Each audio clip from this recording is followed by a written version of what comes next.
俗語話冬食蘿蔔夏食薑，今日用薑同艾草整返一份超正嘅薑汁艾草燉蛋，好似我咁樣蒸出嚟，濃郁嘅艾草薑汁清香，一口即溶，非常之滑溜，真係一份專屬於家下啲天使驅散寒濕嘅上乘甜品啊！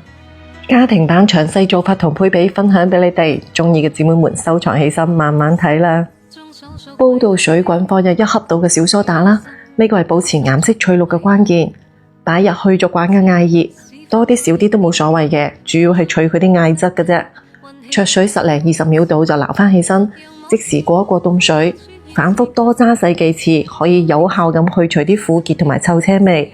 捻返乾啲水分，擺入破壁機度，加返啲薑啦，30克嘅白砂糖，300毫升嘅純牛奶，調果蔬模式，重複打佢2次，打成艾草汁。打好之後過一過篩啦。呢個係燉蛋滑溜嘅關鍵，我呢度專登稱咗一下，篩出咗260克嘅艾草汁，咁就加入4隻雞蛋。